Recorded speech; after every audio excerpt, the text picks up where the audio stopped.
4월 30일 화요일 아침 묵상 시편 104편 19절에서 35절 돌보시는 하나님이라는 제목을 가지고 말씀을 살펴보도록 하겠습니다.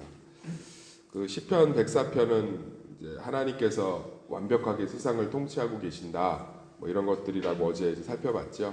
그럼 이제 시편 104편의 하반절은 하나님이 구체적으로 이 세상을 어떻게 통치하시는지 이걸 얘기해주고 있습니다. 하나님의 통치를 알면 내 삶을 알 수 있고 하나님을 알면 나를 알 수 있다고 그랬어요. 그래서 여기 보면 19절에서 23절까지 무슨 얘기를 하고 계시냐면 하나님의 때가 있다는 거예요. 하나님의 때. 그래서 여호와께서 달로 절기를 정하시며 해는 그 지는 때를 알도다. 주께서 흑암을 지어 밤이 되게 하시니 살림의 모든 짐승이 기어나오이다. 이렇게 하면서 하나님의 때가 있대요. 해가 돋으면 물러가고 그들은 굴 속에 눕고 사자가 낮에는 막 활동하다가 밤 되면은 물러가고 아니죠. 야행성이니까 반대일 수 있겠네요. 또 사람은 나와서 일하며 저녁까지 수고하고 그러니까 하나님의 정하신 때가 있다는 거예요. 이 하나님의 때를 좀 깊게 이해하시는 게 은혜가 훨씬 넘습니다. 그러니까 제가 예전에 불교 방송을 들어보면 진짜 화면 가리고 음성만 들어보세요. 정말 가슴 아픈 게 뭐냐면 웬만한 설교하고 별 차이가 없어요. 스님의 설법이. 스님들도 무슨 얘기하는지 아세요? 때가 있다. 앉을 때가 있고 설 때가 있고 다 때가 있다. 네 때를 네가 주장하는 거 그거 참 고집스러운 거고 교만이다. 사람이 다 때가 있는 법인데 이러면 설교해요. 설법해요. 근데 강단도 똑같이 그렇게 우리 다 인식하잖아요. 아유, 푸념처럼 하나님의 때가 있지. 그래, 다 지금은 또 합격할 때가 있고 떨어질 때가 있고 때가 있지. 그러니까 기독교가 우리 삶에 실제적으로 인간의 수준을 못 넘어가는 거예요. 저는 성경 말씀은 하나님의 기록된 말씀이라고 100% 믿습니다. 그러면 우리보다 뛰어나야 되지 않겠어요? 불교는 인간이 만들어낼 수 있는 최고의 철학이라고 생각합니다. 그러면 우리도 역시 맨날 푸념식으로 그냥 하나님의 때가 있지. 그러니까 와닿지도 않고 은혜도 안 되잖아요. 성경이 말하는 하나님의 때는 명확해요. 때를 하나님이 주관하신다는 거예요. 그러니까 이게 무슨 얘기냐? 길게도 하고 짧게도 하실 수 있는 줄 믿습니다. 그 하나님을 우리가 신뢰하는 거죠. 그래서 저는 하나님의 때를 떠올릴 때 정말로 떠올렸으면 좋겠는 게 도단이라는 장소예요. 따라합시다. 도단. 이 도단이 뭐냐면 이번 주 고난학교 때 했던 건데 성경 공부하면 들어보세요. 시간 내셔서. 정말로 자녀를 양육하고 인생을 살아가시면서 정말 말씀은 진리인 줄 믿습니다. 도단이 뭐냐면 두 가지 사건이 거기서 동시에 일어나요. 요셉이 형들에게 팔려간 곳이 도단이고 아람 군대가 쳐들어와서 이스라엘이 생명의 경가까지 달린 게 도단이에요. 똑같이. 그런데 똑같은 장소에 벌어진 고난인데 요셉의 고난은 40년 넘게 오랜 시간이 걸렸고 해결되는데 고난의 의미들이 완전히 마무리되는데 아람 군대가 쳐들어왔을 때는 하나님께서 즉시로 불병거로 그들을 물리치신 줄 믿습니다. 그러니까 하나님의 때는 무언가 인내하고 기다리는 근성의 때라는 게 아니라 그 때를 기다리라는 게 아니라 하나님이 우리의 때를 완벽하게 주관하고 있다는 거예요. 할렐루야. 그러니까 나는 너한테 이 시점에 먹을 걸 줄 거고 나는 이 시점에 너한테 축복을 줄 거고 나는 이 시점에 너한테 응답을 줄 거니까 너는 주구장창 기다려. 이런 불교 방송에서도 지금도 틀면 나올 만한 때가 아니라 하나님이 우리의 모든 때를 주관하고 계시다는 거예요. 요셉에게 그 시간은 정말로 필요한 시간이었습니다. 아니 친척이 아무리 밉고 가족과 형제가 아무리 꼴보기 싫어 아버지 유산 그렇게요. 언니가 자기 명의로 돌려놔서 꼴보기 싫어도 죽일 만큼 미우세요? 죽였잖아요. 갖다 팔았잖아요. 죽이려고 하는 거 말린 거지. 그리고서는 아버지 속이고서는 늑대한테 물려갔다고 그러고 그리고서는 정말 그거 보세요. 넷째 아들 유다는 며느리하고 동침하고 말이 됩니까? 그러니까 레위인은 아빠 말 안 듣고서는 사람 다 죽이고 살인자의 여기는 집안이 이스라엘의 영적인 축복을 받을 수 있는 상태가 아니에요. 그래서 하나님에게는 그 시간이 필요했던 거예요. 할렐루야. 근데 아람의 군대가 쳐들어왔으니 이스라엘 백성을 살리셔야 되니까 즉각적으로 개입하시잖아요. 하나님의 때가 우리에게 축복이 되는 게 뭔지 아세요? 아, 난 기다려야지. 하나님이 치유하실 때까지 하나님의 때가 있지. 스님도 하는 말. 이 세상에 존재하는 모든 무당이든 종교인이 다 하는 말. 때가 있어. 우리에게 때가 있다는 건 하나님이 그 때를 주관하신다는 거예요. 그 시간이 필요하기 때문에 철저하게 주관하고 인도하고 허락하신다는 거예요. 할렐루야. 그래서 우리는 기다리는 모든 순간이 의미가 있으며 하나님의 때를 기다리는 모든 가운데 소망이 생기며 하나님의 때를 기다리는 모든 가운데 하나님의 위로와 은혜를 경험할 수 있는 줄 믿습니다. 하나님이 주관하신다. 주관하신다. 우리 그 집에서 동물 키우면 어떻게 하죠? 음식 앞에서 기다려. 하나님이 그런다고 생각해요. 인생은 그렇게 어떤 팔자송안에 어떤 운명적 때가 있다. 그렇게 자녀한테 먹을 거 딱 앞에 놓고 떡볶이 놓고서 기다려 이렇게 훈련 안 시켜요. 자녀가 뭐 사달라고 그러면 그게 지금 필요한 게 아니면 기다리게 주관하잖아요. 적극적으로. 그러면서 뭐예요? 달래잖아요. 야, 소통도 하고 엄마가 안 사준다는 게 아니라 지금 네가 초등학교 때 핸드폰이 왜 필요하니? 중학교 올라가면 사줄게. 여보, 지금 우리 이렇게 나가야 될 돈이 이렇게 많은데 지금 차를 바꾸는 게 말이 돼? 우리 조금만 기다리자. 이거라도 하나 갚고 나서 그때 우리 사자. 사랑하는 성도님들, 우리가 정말 하나님의 살아계심을 말씀 안에서 믿으셔야 되는 줄 믿습니다.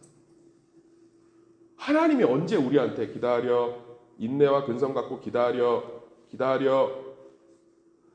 저는 그렇게 자녀 대하는 부모는 이제까지 본 적이 없는데 본 적이 있다. 학대하는 부모. 뉴스에 쇠고랑 차고. 대부분의 부모는요. 기다리라고 할 때도 달래고 기다리는 동안 함께 그거 해주고 이유도 설명해주고 보듬어주고. 할렐루야.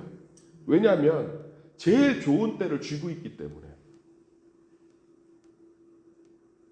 사랑하는 성도님들, 이제는 하나님의 때가 있습니다라는 말이 진짜 위로가 되길 소망합니다. 진짜로 말씀 중심의 신앙 회복하세요. 세상에 존재하는 인간이 만들어낸 철학 수준의 말들로 정말 우리 너무 말씀이라고 착각했던 하나님의 때가 있는 줄 믿습니다. 그게 진짜 위로가 되게 하나님이 때를 주관하십니다. 낮추시면 그 낮추시는 이유가 있는 거고, 높이시면 즐거워하십시오. 높이시는 이유가 있는 거고. 할렐루야. 하나님은 우리의 모든 순간순간을 슬로우 모션으로 주관하고 계신 줄 믿습니다. 너무 사랑하시기 때문에. 그 다음 24절부터 30절까지가 무슨 얘기냐면 하나님이 잘 알고 계신다는 거예요. 그러니까 뭐든지 알고 계신다는 거예요. 왜냐하면 본인이 창조했으니까. 24절 읽어볼까요? 시작. 여호와께여 주께서 하신 일이 어찌 그리 많은지요. 주께로 지혜로 그들을 다 지으셨으니 주께서 지으신 것들이 땅에 가득하나이다. 하나님이 모든 것을 지으신 줄 믿습니다. 그러니까 그분이 다 아시죠. 근데 우리는 왜 하나님 앞에서 우리가 전문가라고 주장하죠? 그러니까 의사들만 잘 따르는 이유가 뭐죠? 의사가 우리보다 많이 안다고 생각하니까. 오은영 박사의 솔루션을 따라가는 이유가 뭐죠? 오은영 박사가 우리보다 공부를 더 많이 했으니까. 근데 하나님은 우리가 참 다 안다고 생각을 안 하는 게 문제죠. 하나님은 되게 무식하게 생각해요, 우리가. 하나님이 진짜 모든 걸 아시는 줄 믿습니다. 그래서 순종이 가장 복된 일이에요. 그러니까 저는 순종이 복을 갖고 온다고 생각하지 않아요. 그건 계산이라고 생각합니다. 저는 순종 자체가 복이라고 생각합니다. 다시 한번 정리해 드릴게요. 순종하면 복 받습니다는 말을 전 제일 싫어해요. 그건 하나님이 너무 억압적으로 십자가가 상쇄돼요. 저는 십자가 건들면 다 반대예요. 그런데 순종 자체가 복인 거예요. 순종. 모든 걸 아시기 때문에. 자녀를 성적의 수월성을 조금 포기하더라도 믿음을 가르치는 게 훨씬 더 그걸 순종할 그게 복인 거예요. 근데 뚜껑을 열어보면 그게 복인 줄 믿습니다. 그러니까 우리가 자꾸 착각하는 게 뭐냐면 순종하면 복 받는다는데 그런 말들은 이제 그만했으면 좋겠어요. 무당들도 하는 말. 순종 자체가 복이에요. 길이에요. 길. 하나님이 세상에 지혜를 놓으셨기 때문에 길을 아시는 거죠. 할렐루야. 제가 예전에 그 사목을 할 때 직원 둘이 싸움이 붙었어요. 엔진 오일은 5,000km마다 가는 게 맞냐? 뭐 7,000이나 10,000km 만에 가는 게 맞냐? 뭐 이제 한 직원은 5,000km마다 갈아야 된다. 한 직원은 10,000km에 갈아도 된다. 막 이제 이렇게 저기 하고 있어요. 근데 어느 나이 많은 분이 지나가다가 야 그거 10,000km에 갈아도 돼. 그리고 가시더라고. 그래갖고 제가 쫓아갔어요. 아니 뭐 어떤 분이신데 갑자기 얘기를 하고 하세요. 그랬더니 예, 제가 우리나라에 있는 스포티지를 개발한 개발자입니다. 그럼 개발자예요. 그냥 진짜 뭐 이렇게 겉을 개발한 엔진 개발한 개발자예요. 그래서 제가 일하는 회사에 연구 담당 소장으로 계셨어요. 그러니까 다 아는 거예요.